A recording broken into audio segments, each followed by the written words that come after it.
নমস্কার, ট্রাভেলার অলোক। আমরা মন্দিরের কাছে পৌঁছে গেছি প্রায়। এখান থেকে আমাদের হাঁটা শুরু হবে। আমরা এক এক করে হাঁটতে শুরু করেছি। গাড়ি পার্কিং থেকে এই রাস্তা মাত্র 1 কিলোমিটার। রাস্তায় একটু বৃষ্টি হয়েছে বলে, কাল সারা রাত বৃষ্টি হয়েছে এখানে, তাই এখানে রাস্তায় পুরো কাদা। এর মধ্যেই দেখছি সব দোকানের ডালি সমস্ত নিয়ে বসে গেছে। আমরাও ডালিতে দৌড়াদৌড়ি করে এগোচ্ছি। দেখতেই পাচ্ছেন রাস্তার কি অবস্থা। ভানু বৌদি, ভদ্রদা সবাই যে যার মতন আমরা বলেছি হেঁটে আস্তে আস্তে গন্তব্যস্থলে পৌঁছানোর কথা। তুহিন হাঁটতে পারছে না, তাই তুহিন গাড়ির অর্থাৎ ঘোড়ার ব্যবস্থা করেছে। এখানে তো গাড়ি যায় না, একমাত্র ঘোড়া আর ডুলি আছে। ডুলিতে অনেক টাকা নিয়ে নেয়, ঘোড়ায় তাও মোটামুটি 300 টাকা পর্যন্ত রফা হয়েছে। তো তুহিন যাচ্ছে ঘোড়ায় আর আমরা হেঁটে উঠছি। মাত্র 1 কিলোমিটার রাস্তা, আর তারপরে 326টা সিঁড়ি আছে। তো এই রাস্তায় আস্তে আস্তে দেখতে পাচ্ছি নতুন কনস্ট্রাকশন প্রচুর হচ্ছে। এখানে হোটেল, গেস্ট হাউস এই সমস্ত হচ্ছে। তো পরবর্তী ক্ষেত্রে যারা আসবেন তাদের আমার মনে হয় সরাসরি তারা জমসনেও থাকতে পারেন, বা এখানে মুক্তিনাথ মন্দিরের কাছেও থাকতে পারেন। দেখতে পাচ্ছেন কিছু কিছু রাস্তা এরকম আছে। এটা অবশ্য বৃষ্টির জন্য এই অবস্থাটা হয়েছে। কাল সারা রাত বৃষ্টি হয়েছে এবং ফোরকাস্টিংও আছে যে কোনো মুহূর্তে বৃষ্টি নামতে পারে। তো নেপালে এসে আমরা যেটা দেখলাম, প্রচুর বৃষ্টি, আর সেই সঙ্গে সঙ্গে আবার মাঝে মাঝে আকাশ পরিষ্কারও হয়ে যাচ্ছে।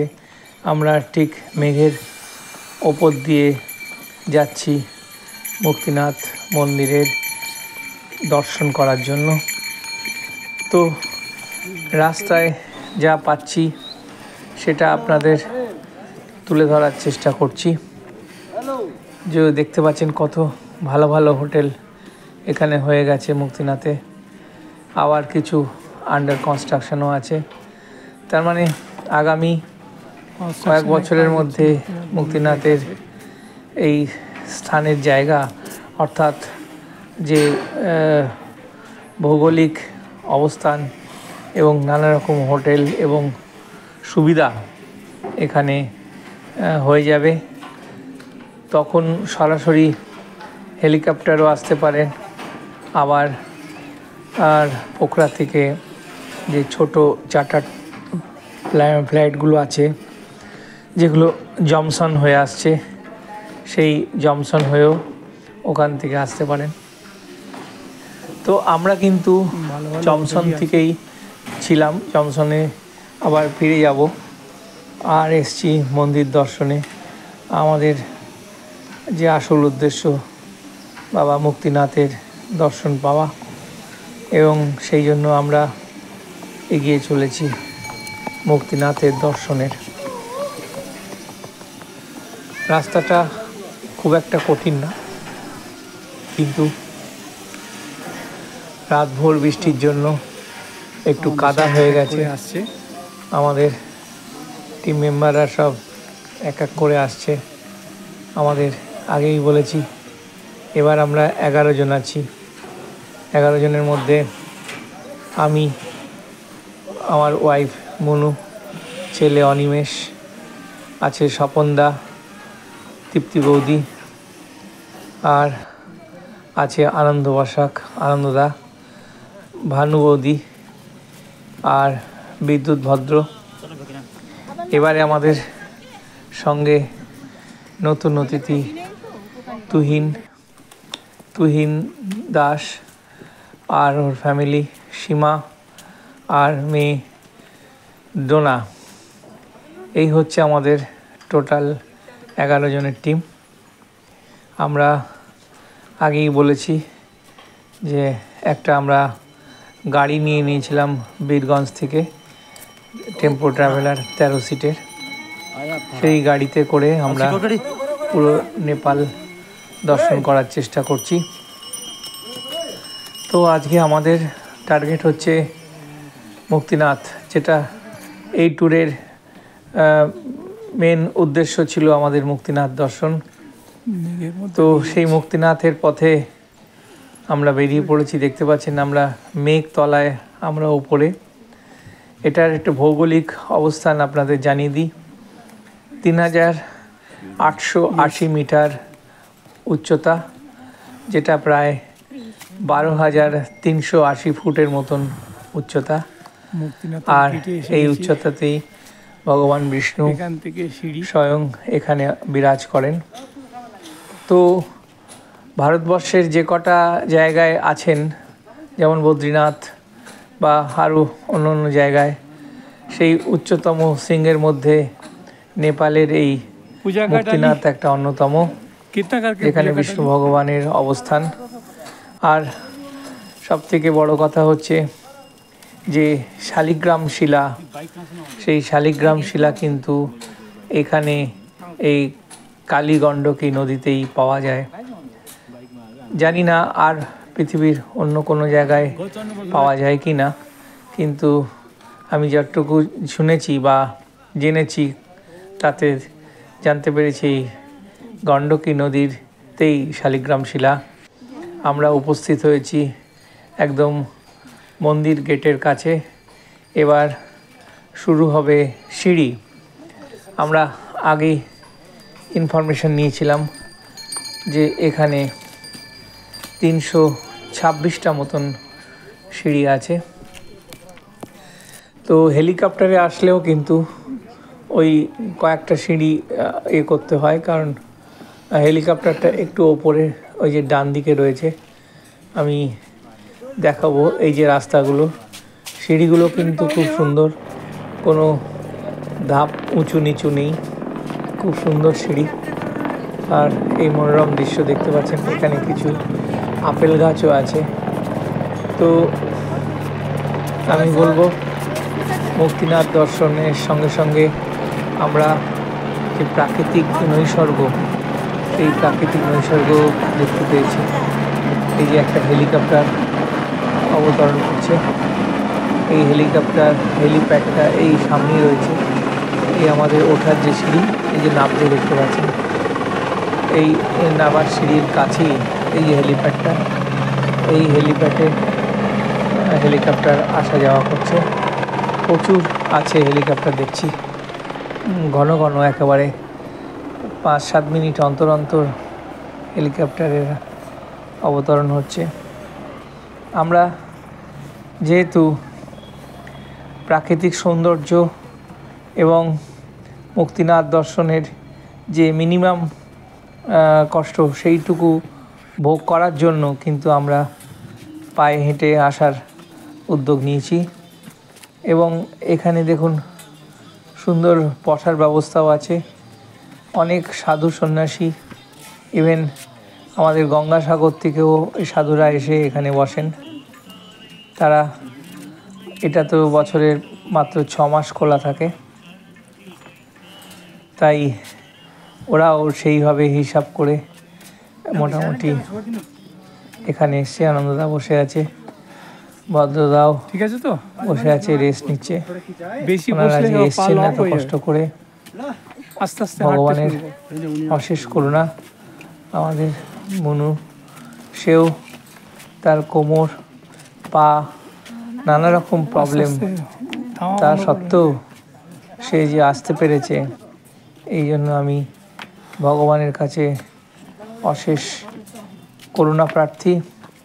এবং তার অশেষ করুণা এবং আশীর্বাদে আমরা আজ এখানে আসতে পেরেছি। আর কিছুক্ষণের মধ্যে আমরা মন্দির দর্শনের কাছে পৌঁছে যাব। তো মাঝখানে যে সাধুরা এসছেন অনেক দূর থেকে, তাদের কিছু সংলাপ, তাদের কিছু পরামর্শ আমরা নিয়ে নিলাম। দেখতেই পাচ্ছেন কলকাতা টালিগঞ্জ ভদ্রলোক খুবই অমায়িক এবং তিনি কলকাতার অনেক জায়গায় চেনেন। আমার আর একজন সাধুর সঙ্গেও আমার আলাপ আছে, সেটা আমি আমার পরবর্তী ভিডিওতে সেই সাধুবাবুর যে পুরো বাক্যালাপ এবং তার যে সমস্ত অভিজ্ঞতা, সেটা আমি আর একটা এতে শেয়ার করব। তো এগিয়ে চলেছি। এটা হচ্ছে হেলিপ্যাডের জায়গা, যেখান থেকে হেলিপ্যাড অর্থাৎ হেলিকপ্টার নামা এবং ওঠা করে। সেই হেলিপ্যাডের জায়গা থেকে একটু বসার জায়গাও আছে। সেই বসার জায়গা থেকে আবার আমরা হাঁটতে শুরু করেছি। দেখতেই পাচ্ছেন একটু সিঁড়ি ওঠার পরে একটু একটু করে রেস্ট নেওয়া হচ্ছে। পিছনে মেঘরাশি, একদম মেঘমালা যাকে বলা হয়, আর চারিদিক দিয়ে পর্বতশৃঙ্গ। এটা অন্নপূর্ণা রেঞ্জের সব বিভিন্ন পর্বতমালাগুলো এখানে চারিদিকে ঘিরে রেখেছে। বাবা মুক্তিনাথ সবার মাঝখানেই আছেন। প্রায় 360 ডিগ্রি অ্যাঙ্গেলে সব কটা পর্বতশৃঙ্গ দেখা যায় খালি চোখে। আজ অবশ্য আকাশ মেঘলা আছে আর মেঘে ঢাকা আছে, প্রায় কাছাকাছি, তাই আর সবটা পরিষ্কার দেখা যাচ্ছে না। যেটুকু পাচ্ছি সেইটুকু আমরা তোলার চেষ্টা করছি। আমাদের সিঁড়ি বেয়ে উঠছে এক এক করে সীমা, তার সামনে আছে ডোনা, আর 360 পরপর দেখা যাচ্ছে। আমরা আগেই বলেছি কোনো তাড়াহুড়ো করার দরকার নেই। আস্তে আস্তে একটা সামঞ্জস্য গতি রেখে সিঁড়িতে উঠুন এবং যার যেখানে কষ্ট হবে সে সেখানে বসে একটু রেস্ট নিয়ে নেবে। আমরা প্রায় কাছাকাছি চলে এসেছি। ওদিক দিয়ে ঘোড়ার রাস্তা। এখানে আর এক সাধু বাবার সঙ্গে দেখা। সাধু বাবারা তারাও অনেক কষ্ট করে আছেন, কিন্তু তারা এখানে এসে যে তৃপ্তি অর্থাৎ যে মানসিক শান্তি পেয়েছেন, সেই কথা তারা অকপটে স্বীকার করেছেন। এবং দেখতেই পাচ্ছেন এই পুরো রাস্তাটা যেখানে সিঁড়ি রয়েছে, সেই সিঁড়িগুলো খুব একটা কঠিন না, আবার সিঁড়িগুলো উঠতেও বেশ কষ্ট হচ্ছে। আমি এই কারণে বলছি, কারণ আমাকে রেকর্ড করতে করতে উঠতে হচ্ছে বলে আমারও একটু কষ্ট হচ্ছে, কিন্তু বাবা মুক্তিনাথের নাম করে এগিয়ে চলেছি, তাই কোনো কষ্টই এখানে কষ্ট না। মাঝে মাঝে এসেই দাঁড়াচ্ছে এবং প্রাকৃতিক সৌন্দর্য উপভোগ করছি। আমি চেষ্টা করছি আপনাদেরকে যতটা সম্ভব এই রাস্তার বর্ণনা এবং তার প্রাকৃতিক সৌন্দর্য দেখার। আমরা একদম মন্দিরের যে গেট, দ্বার, সেই মন্দিরের দ্বারে এসে উপস্থিত হয়েছি। এখান থেকে আরও কতগুলো সিঁড়ি উঠলে একদম বাবার যে অবক্ষ মূর্তি, সেই মূর্তির কাছে আমরা চলে যাব। বাবা ওখানেই অবস্থান করেন। ধন্যবাদ। ভগবানের অনেক সবাই আশীর্বাদ। কিন্তু বাবা মুক্তিনাথ আমার এই হাঁটার পরে কিন্তু কারোর কোনো ক্লান্তি বা কোনো রকম কষ্টও কিন্তু সেইভাবে আমরা পাইনি, যেটা আমরা অকপটে স্বীকার করছি। তাই আপনাদেরকেও বলবো, যদি আপনারাও আসেন তাহলে হেঁটে যদি উঠতে পারেন সব থেকে ভালো। ঘোড়ায় এই যে জায়গাটা দেখছেন, এইখানটায় এসে ঘোড়া দাঁড়িয়ে যাবে। এই যে ঘোড়ারা এখানে রয়েছে সব, এখান থেকে নেমে আর মন্দিরের কিছু ভেতরে এসে সিঁড়ি গেছি। উঠতে হবে। এই কটা তো সিঁড়ি হেঁটে টপকালেই উঠতে আমরা- গেলে এমন কিছু কষ্ট আমার মনে হয় না। এত সুন্দর রাস্তা এবং এত বনানী আছে, এখানে প্রচুর গাছ আছে, অক্সিজেনের কিন্তু কোনো অভাব নেই। যাদের একটু শ্বাসকষ্ট আছে তারা একটু সঙ্গে ডাক্তারের পরামর্শ মতন নেবুলাইজার বা ওই জাতীয় ইনহেলার সঙ্গে রাখবেন। কিন্তু আমাদের কারোরই কোনো কষ্ট হয়নি এবং আমরা উইদাউট অক্সিজেন বা উইদাউট কোনো ওষুধ ছাড়া, মাঝে মাঝে অবশ্য আমাদের আনন্দদা আমাদেরকে কোকা দিয়েছেন, সেই কোকা হোমিওপ্যাথি ওষুধ। এটা পাহাড়ের যে কোনো জায়গায় সঙ্গে রাখতে পারেন। কোকা খেলে অনেক বেশি এনার্জি পাওয়া যায় আর শীত করছে, ভেতর থেকে জ্যাকেটটা পরো। অক্সিজেনও ঘাটতিটা বোঝা যায় না। এই যে তুহিন ঘোড়া এসে এখানে দাঁড়িয়ে আছে, ওর একটু খুবই কষ্ট হচ্ছে, এখন বলে ওর একটু প্রবলেম আছে শরীরে, তাই সেখান থেকে ও একটু কষ্ট। কিন্তু বাবার এতটাই টান যে ও কিন্তু এত কষ্ট সহ্য করেও কিন্তু ওপরে উঠে এসেছে। এবার তোর গরম লাগছে, তোর আমরা বাবাকে প্রায় জ্যাকেটটা দিয়ে দে। মন্দির চত্বরের কাছে চলে এসেছি। তো এই মন্দির চত্বরের আগে এখানে অনেক ফরেস্ট অর্থাৎ জঙ্গল রয়েছে, সেইগুলো অবশ্য সবই না না, সাজানো গোছানো। আপেল গাছও আছে অনেক। সেই সঙ্গে সঙ্গে আমাদের দেখতে পাচ্ছি এখানে অনেক পুরনো শতাব্দী প্রাচীন কিছু গাছও আছে।